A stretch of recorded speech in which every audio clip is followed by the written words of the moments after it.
obviously, guys, thank you for joining us again today on FS Uncut, where we'll be reviewing the Premier League game so far. But before we start, I just wanna, if you guys could join me in a 10-second silence for Virgil van Dijk. Oh, I ain't doing that. Never. I like the guy, but a moment of silence. All right, thank you for joining me for the moment of silence for Virgil van Dijk. We'll start off with the Everton-Liverpool game. Dan, tell me your thoughts on the game. Let me start with the positive first.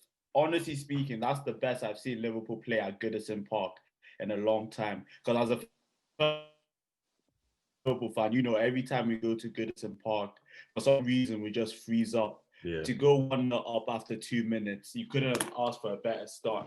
And then that horrific challenge, that GBH happened to Virgil van Dijk, and that was just absolutely ridiculous. Like, I don't get the rules. I don't get how a player can't get a card, minimum a yellow card for that type of challenge. That was beyond ridiculous. But that happened. First half, I'll say about 10 minutes after that, we were all right, a bit on the ropes. You could see Gomez's head was down after the Villa game. He didn't challenge for any aerial duels throughout the whole game. And that was very bad to see, because as soon as Everton went long, we were always in trouble. Yeah. But I was happy for midfield going forward. I thought we played really well. But Gomez and Trent on Saturday, it was quite worrying. But do you know what? No, go on. But they're still young players. So on Saturday, my head was hot. I was angry. I wanted a centre back today. Like I wanted Gomez to be on the bench for the next 10 games. But I think Gomez is 23, Trent is 20. So I need to cut them some slack. They're still young players. My thing is as well, like, what Twitter has stopped us from doing is allowing players to go through bad forms. Like, do you know what I mean? Like, even when you hear people talk about the John Terrys and the Vidic's, yeah, it's like they never had a bad period at any point in their, but players do. And because of Twitter, we don't allow players to go through bad form. Once someone's going through bad form, Basil will be like, they're done out here. People will be saying how they'll never be good again. What about you guys? What did you think of, we'll start with AJ. What do you think of the Merseyside Derby? Do you know, it was a very entertaining game, you know. I thought that game was open. Yeah. For large parts of it, I think Liverpool were on top and Everton just waited for their moment. And there was, like, Dominic Calvert-Lewin, there was a shot that I was like, whoa. I was surprised because it's like when he touches the ball, I expect it to be to go in the goal. And I think the first time he got like a great opportunity, he didn't score. Yeah, he missed. But then, he missed. And but overall, I thought it was an entertaining game. You guys should have won because that offside, that last minute goal, and they were like offside. I do not know how. If that's not a freestyle decision, what is it? It's come off all the decisions you've had in the past. You know what, though? I wanted to ask, do you guys think, Basil, I'll start with you. Do you guys think it will even itself out during the season? Is it one of those things? No, honestly, I think we should just scrap the AR until they know how to get it right. The biggest issue I've always said is that the technology is not the issue, it's the people running the AR decision. I've always been an advocate of having an independent body who understand the rules and make those VAR decisions, because ultimately it's the referees who are still making those bad decisions on the pitch, still monitoring those decisions behind the scenes. So I'm like, well, they're all going to protect each other. And two, if a referee's had a bad game 2 weeks prior, 2 weeks later he's been in the studio at Stockley Park monitoring those VAR decisions. And why wouldn't he make bad decisions? Generally, I think it should be operated in the background. They should assess the results in a match and probably have a meeting weekly with key managers and key stakeholders to review the decisions and discuss whether they're making the right decisions and then look to implement it next season. Yeah. I can't see evening itself out because at that point, it just makes a mockery of everything that's happened in the past and all the bad decisions that have happened at the start of this season. Yeah, what about you, AJ? Do you know what? With me, with VAR, I think I don't mind it. I think when it goes for you, you have no problem with it. When it goes against you, is when, you're not happy. But with me, I think if you can't, they have one person reviewing these decisions. I think they need a panel. So, like your game, if they had a panel of like 4 or 5, and they're like, okay, let's make a vote. I don't care how long it takes, makes a vote. I'm sure Pickford would have been off the pitch. I'm sure that goal would have stood. Yeah. You can't have referees on the pitch making a wrong decision and then in the studio making the same wrong decision again. If it's like that, then VAR should go and let the referee make the wrong decision on the pitch himself. I'll be happy for that. Yeah. I'll rather that, knowing, okay, it's the wrong decision's been given, we'll move on. But then VAR does this thing where it stops the game for about 30 seconds, and you're waiting, okay. And they still make the wrong decision. And they still make the wrong decisions where everyone can see that was onside. It was not offside one bit.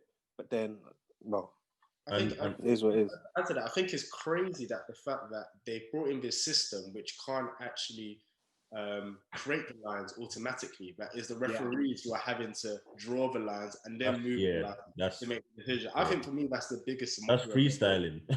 Because you're not gonna get the line, whatever it is. It's not always gonna be the same. Yeah. What game was it? Sorry to cut. What game was it? There was a game where the offside is when they drew the line, they like curved it round the player. Do you remember that? I was like, I saw that and I was like, this is a joke. This is a complete joke. Do you know what it is? I was reading a few things about Wenger's book, and they asked him as well, what would you change about the game? And he was saying how with the offside decision, you always give the benefit of the doubt to the attacker. And I think that's 100%, a perfect scenario where they're standing in line with each other, and we want to see goals in the football. Mm-hmm. And but anyway, a pick out that I saw as well talking about goals is Chelsea. And I can't lie to you, I'm not enjoying the Premier League season so far because no one can defend.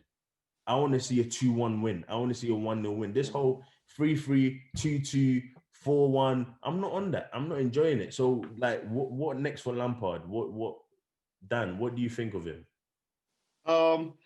I wanted to give him benefit of the doubt last season because he didn't have any transfers and it was going into his first big job. But the start this season has been nothing short of shambolic. I can't even lie to you. First game against Brighton, they were poor, got away with that. Liverpool, they were poor.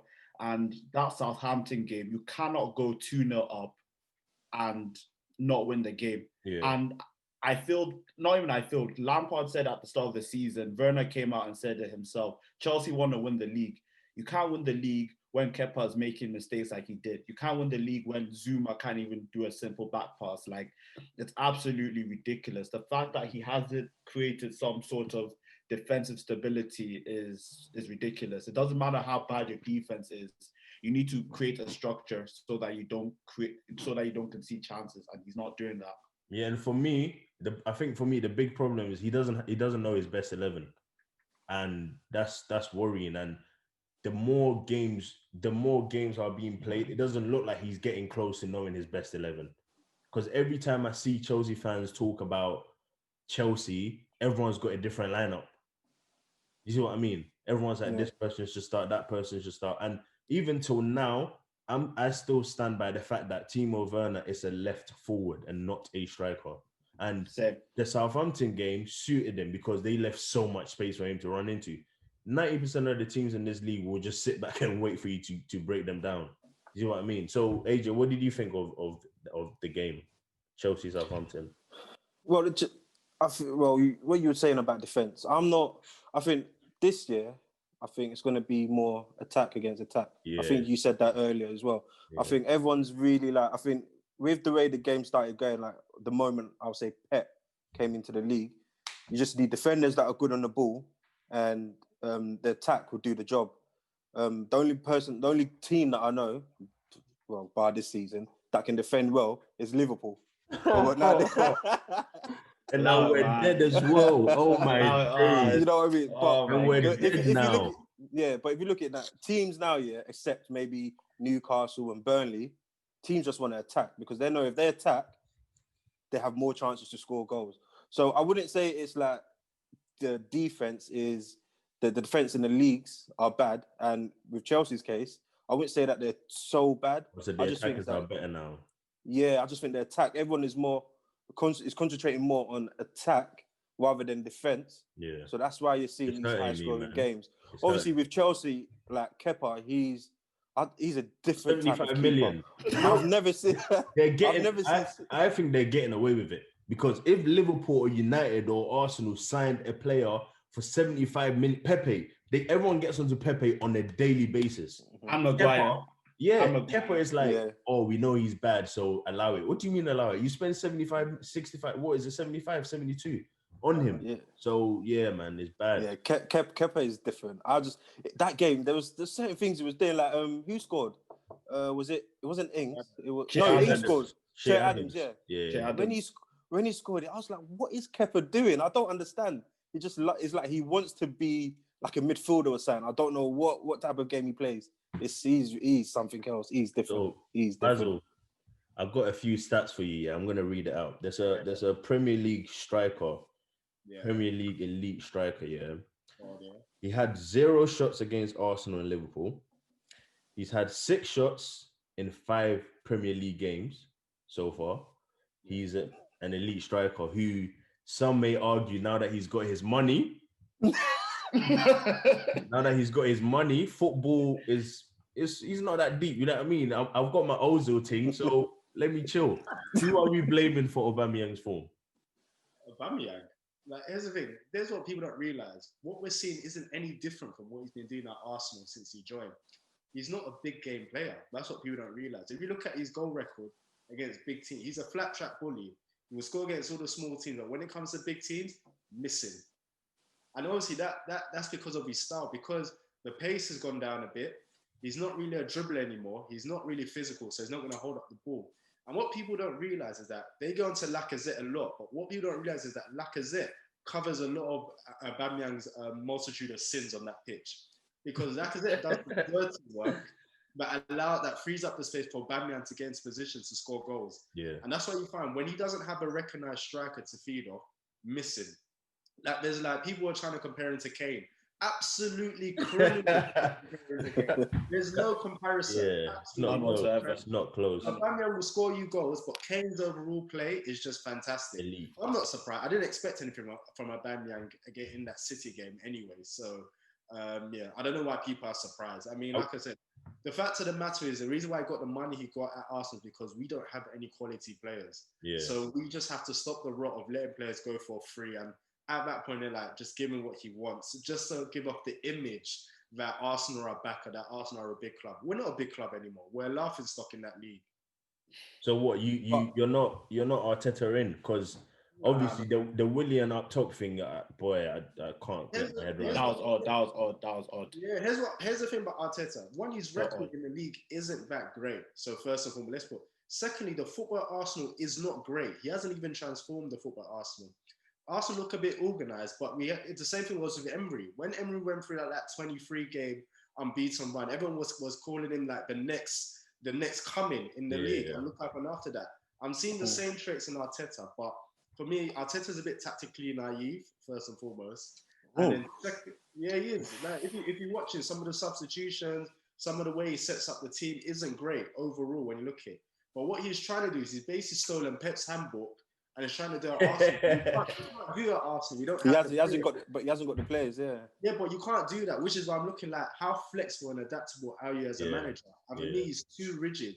And I'm like, you can't just take one person's playbook and think you're going to implement it at another club. Like, show me something different. But I think that's why Arsenal brought him in, though. I think they brought him in knowing Arsenal brought him in because he was the cheapest option. That's why Arsenal brought him in. Arsenal didn't want a big manager who they're going to have to spend money on, or who's going to demand that they spend money on players. Because Arsenal don't have a record of spending that much money on players. And because it's Partey, innit? You signed Partey. Yeah, but that's that. But here's I'll leave that. You made a music video for him as well. and a dance. Don't forget the dance. But yeah, that's one. The issue is this: many clubs they go and sign multiple signers in a summer, like maybe 3 or 4. Arsenal really the maximum we'll do is maybe 2 and a free signing. Yeah, that's not good enough. It's not at all. And one question though, sorry, so it's kind of. You said something about obviously Aubameyang. Yeah. He's not a big game player. why does he get a pass? Because I remember when United had Lukaku, everyone was getting onto him because apparently he doesn't score against his top six, but then his goal record speaks for himself. Even Suarez gets it. Suarez, Salah got it last season. Yeah, you're right. Keep on going. Sorry. Yeah. So why does Aubameyang get a pass? I don't understand. I don't know why Aubameyang gets back, but I think ultimately it boils down to agendas. And I think with Lukaku, there was so much wrong about his game at United, like first touch, the lack of movement, and I think all of that added to it. But I think because Aubameyang scores goals, I think it sort of covers him a little bit. Yeah. That's the reason why they don't get onto him as much as they did with Lukaku or maybe other players. But yeah, I agree with you. He's absolutely getting a pass and a free ride at Arsenal with some of the performances that he's dropping, especially this season. Manny, but the goals were flowing at St. James's Park. How would you describe United's performance on Saturday? Do you know what? I think yesterday I was like, that game was a bit crap, in all honesty. But then today, more relaxed. I went to watch match of the. I went to watch match of the day, and I was like, okay, I was being a bit too harsh. I think we created a lot of chances. It's Newcastle. Yeah. At first, I was a bit. Wait. So at first, I was a bit worried. Coming off seeing what Brighton done to us, coming off the Spurs game as well. I was thinking, oh, you know what? This Newcastle game, if we do not score in the first 10 minutes, it's going to be a problem. And then Luke Shaw on goal. I think from that point on, I was finished up until when Maguire equalised. Yeah. But there was moments in that game where I felt like we were forcing it a bit too much. Even though we were creating chances, I felt we were forcing it a bit too much. But the moment we brought on Pogba and Van der Beek, it kind of changed. There was like a brand new game. It was just different. And the 4 goals, I'm happy with it, but it does cover a lot of cracks, in my opinion. So do you reckon Van der Beek is a starter then? He's a starter. I don't know what he has to do. Where does he fit in? The thing is, I think with Oli, I was surprised he dropped Pogba, which I'm happy about. But I guess with Bruno, maybe he's the one player you couldn't drop. Yeah. But then I'm all up for, okay, if Mata can play off the right, which he had a brilliant game, why can't Bruno play off the right and maybe Donny van der Beek play in the 10? Yeah, because the moment he came on, Donny van der Beek was playing the 10, Bruno was playing off the left, Mata off the right, and McTominay and Pogba were in the middle. And it worked, and we were playing some good football. So I just think Ollie's seen him as, okay, he's a midfield player and he can only play in a number 10, but doesn't want to try him out elsewhere. Yeah. If I would have had him over McTominay, because in that game, I thought McTominay was very quiet. He was very quiet. I even forgot at one point he was playing. I had to open Sky Sports and look. I was like, oh, he's actually still on the pitch. Yeah. So I would have started Donny over McTominay, but then it's worked. It's worked 4-1, so we can't complain. And obviously today, the big derby, the big London derby, and boy, after like 20, 25 minutes, all I kept seeing in my group chats was Spurs for the league, Spurs for the league. Wow. You know what I mean? People were jumping the gun. Do you know what? Yeah. Jose's back. I was trolling because I knew I knew something was going to happen. I knew there was going to be. I didn't expect them to draw 3-3. I thought they would win that game. Yeah. But I thought West Ham would, get on their necks and it'll probably end like 3-2 or 4-2. But for them to get 3 goals in 10 minutes, crazy. From the master tactician. No one can defend, and I can't lie to you, I'm not enjoying this. I'll be honest, I am not enjoying it. Don't get me wrong, I want to watch a game that is high scoring, but I also want to see a 2-1. Bro, teams of Liverpool have conceded 13 goals in 5 matches. We conceded like 20 something last season. We've already conceded more than half of it. So I'm not really enjoying it. But Harry Kane, right? I think this is the best form I've seen. This is the best I've ever seen him in. Like, this is the best I've seen him play. And he's adapted his game to levels that I can't. Obviously, we've seen the Aubameyang comparison. Basil just said it wasn't even close. What do you think of him and his performances so far? I think for me, just quick, I think one thing I like about Harry Kane is that he has an eagerness to improve and learn and adapt his game. I remember there was, I think maybe 2-3 seasons ago, I saw him drop into sort of play the number 10 role. Yeah. And he looked awful. Like, some of the passes were off. the link-up play wasn't there, and I thought he should really just stick to being a number 9. But credit to him, gone to the training ground, improved his overall game, and you're now starting to see the benefits of that. And I think, for me, if there's any youngster trying to make in the game, he, for me, should be the one person they look up to, because you're talking about a guy who came up, known for scoring goals, adapting to the Tottenham system, but improving his overall game. His hold-up play is improved immensely. Much stronger guy, can shoot off both the left foot and the right foot. You know, you're seeing like the array of passing he now has in his locker. Crazy. And that all comes from the hard work he's shown in the training ground. And honestly, he's just an absolute fantastic player. And I think the commentators were comparing it to like Liverpool in terms of where they have Firmino drop off, and it allows the likes of Salah and Mane to vacate the space that Firmino has sort of created for them by dropping off. And I think Kane doing that allows the likes of like Son to do that. If Bell was playing, it allows him to do that. And I think and it causes a conundrum, because obviously he's not a player who's going to ping it and stand there. He's also going to make his way into the box, or just on the edge of the box, where he can pick up dangerous areas to score goals too. All right, and to sum up today, I think Brighton are the best football playing team in the league. I had people try and argue with me. If you have any other name, say it or forever hold your peace. At the moment, I have to agree with that. The way they move the ball from back to front, it's very nice to watch. It's very. I don't know how to describe it, because with Arsenal, like as a comparison, Arsenal tries to move the ball from back to front, but it looks way too rigid. Sometimes of Van Gaal's United, it's as if like a player does this, then he has to go there, then he has to go there. It's a bit rigid, but Brighton is a bit more free flowing. It's a bit more natural. I like watching it. The best footballing side in the league at the moment, I'll give them that. But a lot of teams have been playing poorly as well, and a lot of teams have also been overrated, i.e. Everton. Well, they got the point, so I guess for now we're gonna have to. Even Villa have 4 wins out of 4. You know, so that's true. They've started off really well. So obviously a big talking point. I want to finish off here. But a big talking point is Aguero and him not keeping his hands to himself. So I'd love to hear the opinions of all of you. Manny, do you want to start off with what you think about that? Well, the rules are the rules. He shouldn't have, whether she's female or not, you don't touch the ref. You're not meant to. It's in the rules.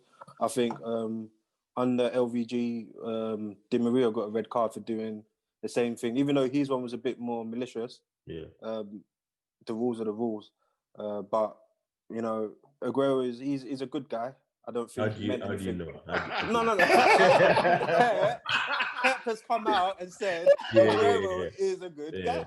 So I don't know Aguero. I don't know Pep, but I'll take it for what he says, isn't it? Aguero is apparently a good guy. So Pep said he didn't mean nothing. Was racist. So boy, I'm joking. Now carry on. The rules are the rules, and if he has to be disciplined, I think he has to be disciplined for it, because you're not meant to do it. You know, it's just like another because he's a nice character. Do you know what it reminds me of? I think it was against Chelsea where Maguire, he went in, he kicked his leg out. I can't remember the play. He kicked his leg out. But apparently, because something. But because he's a good guy, he wasn't intentional. He wasn't intentional. But if that was David Luiz or Paul Pogba or someone else, they'll go off. It's a straight red. So, but no, I do think he needs to be disciplined for it. What about you, Basil? What's the rules? Is it a yellow? Would that be a yellow card offense or a red card offense? I believe you should not be touching the official. You shouldn't be touching them. For me, he definitely should have been punished on the pitch. I don't know whether they can do any retrospective action afterwards. Would you give him any is it something that you just be like, it shouldn't have happened, let's move on? Or because I think they made a big deal out of it for the fact that it was a female official that did it to. But I think certain guys would have done it to a male official too. So I think ultimately, whatever the rule is, whether they can retrospectively punish him, I believe they should do so if that's within the rule. If not, then I guess we just have to let go. I didn't see it as that bad. I did feel that at the time he should have been punished in terms of whether a booking, if that's what the rule is, or a red card, if that's what the rule is, because I know you can't touch an official in that manner regardless of whatever it is you're trying to protest. Mm-hmm. So I'm surprised the referee allowed him to get away with it on the pitch. But yeah, we'll see what happens. What about you, Dan? Me personally, I think I know rules are rules, but I think it's a non-issue, me personally. I think, if anything, maybe get a warning and then not do it again, because I don't think he did it in a malicious way. I think he was just frustrated at the time, and the referee was right there and he just touched her. As Basil said, I think people are making a big deal because it was a female linesman. I think if it was a male linesman, I don't think anyone would have made a big deal out of it, me personally. So I think he should just get a warning and we just have to move on, me personally. Okay. All right, guys. Thank you for joining us today. Also, guys, we'll be back next week. So don't forget to like, comment, and subscribe. And see you next week for more goals.